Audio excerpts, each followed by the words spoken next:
The first tour bus rolled to a stop at exactly 7:11 that Saturday morning, its headlights still cutting through the last stretch of October fog. Then came another, and another, until the narrow county road outside my ranch looked like somebody had accidentally rerouted an entire interstate full of charter buses into the middle of nowhere. 50 buses, almost 2,000 people, and every single one of them was staring at the same thing. A heavy steel ranch gate wrapped in a brand new chain, secured with a shiny padlock, sitting exactly where it had belonged for years. I took another sip of coffee, leaned back in the porch swing, and remember smiling to myself because someone had just realized they'd built an entire event around one very expensive assumption. My name is Ethan Calloway. I'm 54 years old, and before I retired to ranch life, I spent nearly 3 decades running logistics for county fairs, rodeos, outdoor concerts, and music festivals all over Montana and Wyoming. My entire career revolved around one simple rule. If people are coming onto land you don't own, you ask first. You don't assume. You don't hope. You certainly don't print thousands of tickets before somebody says yes. That's probably why I spotted the problem long before anybody else did. My ranch sits just outside a quiet farming community I'll call Cedar Ridge. 130 acres of pasture, cottonwood trees lining a creek that cuts across the south field, and a gravel road I paid to build myself after one miserable spring when I got my truck buried axle deep trying to reach my cattle. That road winds through my property for nearly a mile before ending at an old national forest trailhead. People see that trailhead on maps all the time. What they don't notice is the only legal way to reach it by vehicle passes directly through my ranch. And through my gate. For years, that arrangement never caused trouble. Then the subdivision east of my property elected a new HOA president. His name was Trevor Blake. Trevor wasn't from around here. You could tell within 5 minutes of meeting him. Nice truck. Designer boots that had never seen mud. Always talking about branding the community, attracting visitors, creating experiences. Every conversation somehow turned into marketing. Every idea sounded like it belonged in a PowerPoint presentation. The funny thing is, I never disliked the man. At least not at first. We'd wave when we passed each other in town. Once we even chatted at the feed store about fencing supplies. Perfectly polite conversation. But some folks spend so much time being told yes that eventually they stop asking permission altogether. About 6 months before those buses showed up, Trevor convinced the HOA board to fund something he proudly called the Autumn Ranch Heritage Tour. According to the advertisements, visitors would spend an entire Saturday riding luxury buses through scenic ranch country, stopping at historic barns, family farms, pumpkin patches, and mountain overlooks. It sounded like a wonderful event, if it had actually been planned. I didn't hear about any of this until 11 days before launch. The phone rang while I was replacing fence posts near the west pasture. The caller introduced herself as Martha Simmons, one of the homeowners from the subdivision. She sounded genuinely excited. "Mr. Calloway," she said, "I just wanted to thank you for letting everyone enjoy your ranch. My grandkids can't stop talking about the beautiful road through your property." I remember standing there with the post driver still in my hand. "I'm sorry," I said. "What road?" There was a pause. Then she laughed. "Oh, the Heritage Tour. Surely you've seen the website." "No, ma'am." She offered to send me the link. I opened it that afternoon at my kitchen table. The moment the homepage loaded, my stomach tightened. There it was, an aerial photograph of my pasture, my gravel road, my fence, my creek, even the old red barn I'd spent 2 summers restoring after my father passed away. Right underneath the picture sat a smiling headline. Exclusive private ranch crossing. 50 buses. Nearly 2,000 tickets sold. My property had become the centerpiece of an event I'd never even heard of. I leaned back in my chair and stared at the screen for a long time. Most people think anger comes first in moments like that. But for me, it was something quieter. The kind of calm that settles in when the answer suddenly becomes obvious. I wasn't wondering whether Trevor had forgotten to call. Nobody forgets something that important. He had simply decided he didn't need to. That realization changed everything. Instead of calling the HOA, I picked up the phone and dialed the one person whose opinion actually mattered. My longtime attorney, Claire Bennett. I emailed her screenshots, property maps, and copies of the promotional material. Less than an hour later, my phone rang.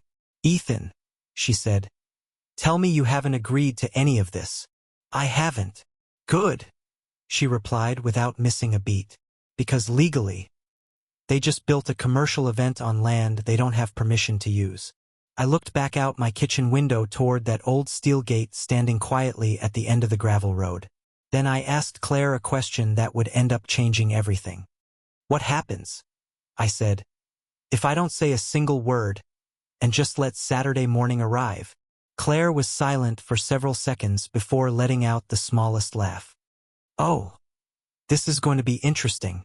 Claire finally spoke again, her voice carrying that careful tone attorneys use when they're trying very hard not to encourage something they secretly know is perfectly legal.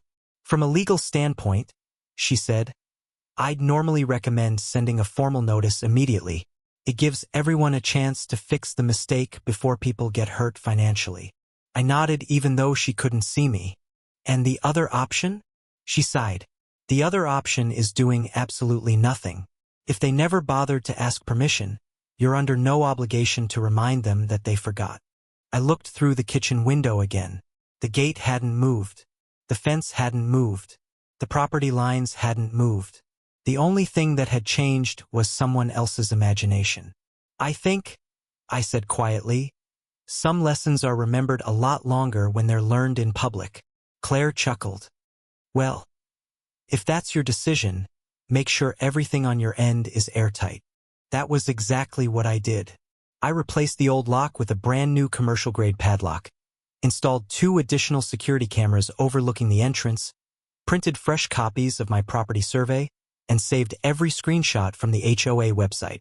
Then I went right back to feeding cattle and fixing fences while somebody else unknowingly counted down toward the most expensive morning of his career. 11 days disappeared faster than I expected. By 7 o'clock that Saturday, the frost still covered the grass like powdered sugar, and the sunrise was just beginning to paint the hills orange. I carried my coffee onto the porch, settled into the swing, and listened to the peaceful silence for about 3 minutes before the first diesel engine echoed through the valley. Then came another, and another. Soon the road outside looked like a parade nobody had bothered to organize. I counted the buses for a while before giving up somewhere around 40. Families climbed down to stretch their legs. Children pointed toward the mountains. Tour guides shuffled clipboards. Drivers climbed out of their seats trying to see what had stopped the line. Nobody noticed me sitting on the porch. Not yet. About 15 minutes later, a black SUV came flying around the bend, weaving carefully between the parked buses before stopping inches from my gate.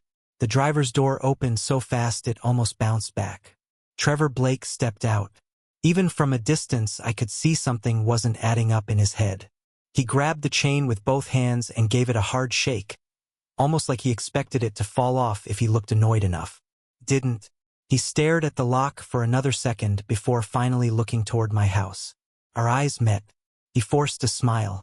I stood up, set my coffee on the porch railing, and started walking downhill.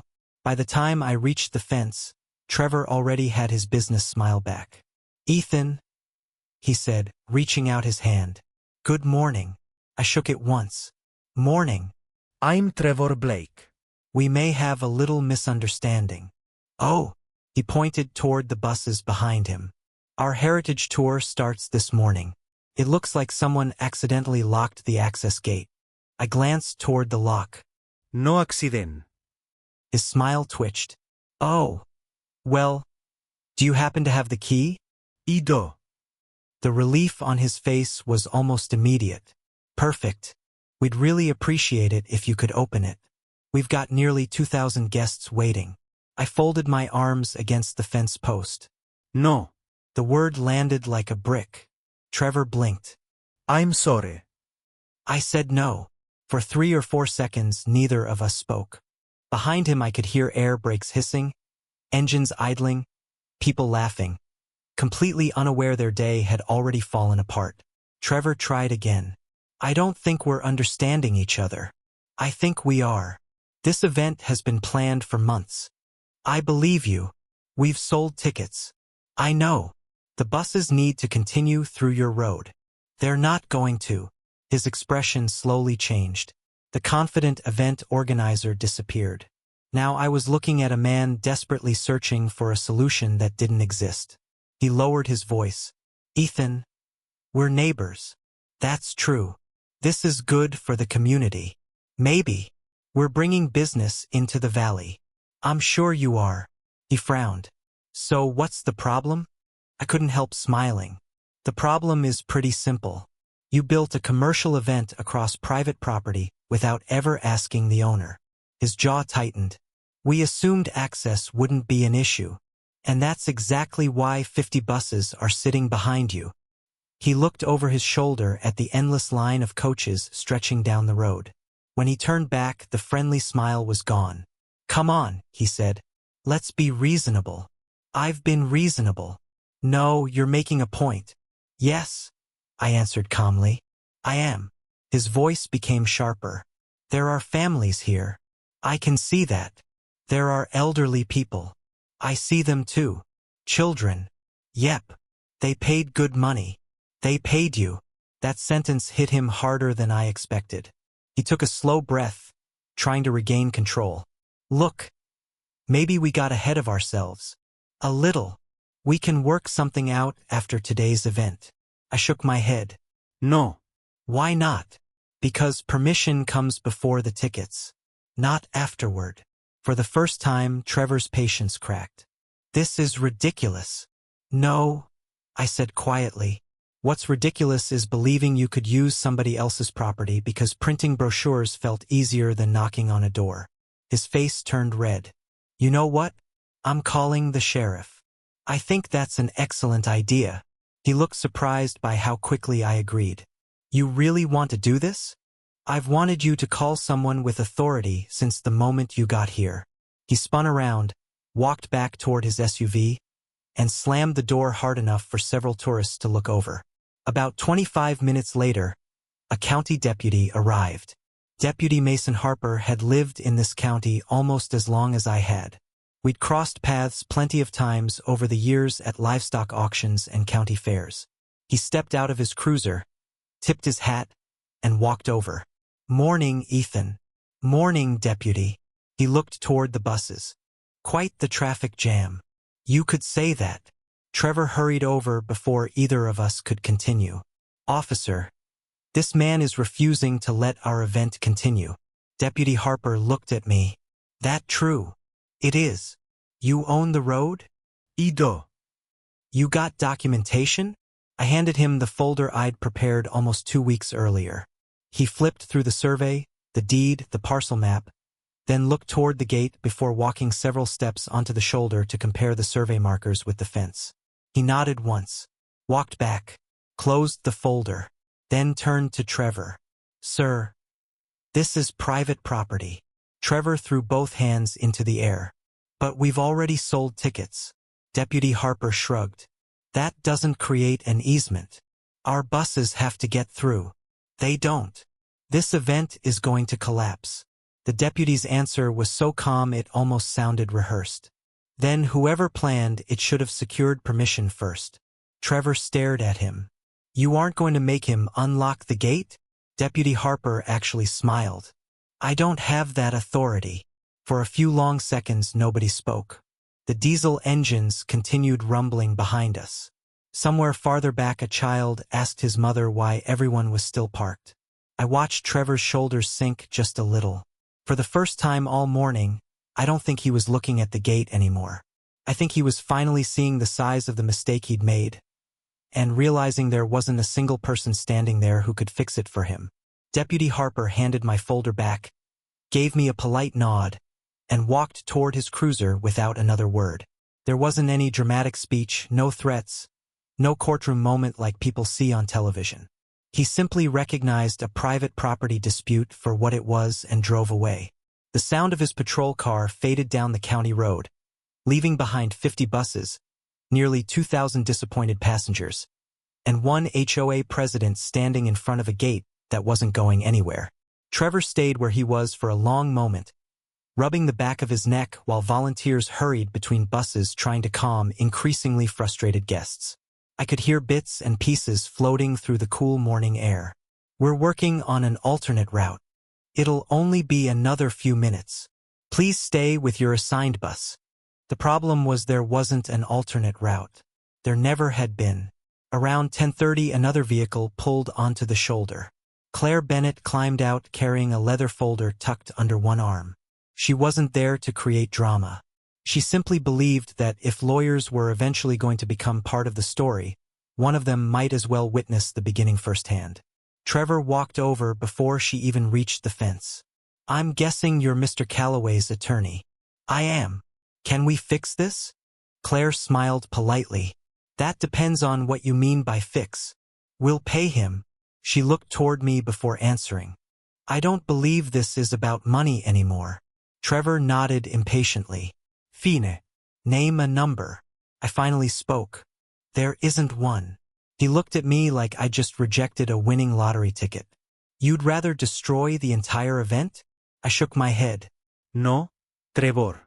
"You destroyed it the day you decided permission was optional." Claire opened her folder and calmly walked him through the reality he hadn't wanted to think about. Unauthorized commercial use of private property. Unauthorized promotional photography. Potential liability exposure. Charter bus contracts. Ticket refunds. Insurance complications. Every sentence seemed to make his shoulders sink a little farther. When she finished, he quietly asked one last question. "So, there's really no way these buses are getting through today?" Claire answered before I could. No. That single word settled everything. Just after noon, the first bus attempted to turn around. If you've never watched a full-size charter coach perform a three-point turn on a narrow rural road, it's almost painful to witness. Drivers backed into driveways with permission from nearby homeowners, inched forward, backed up again, checked mirrors, climbed over curbs, corrected angles, and repeated the entire process one bus after another. What should have taken minutes stretched into nearly 2 hours.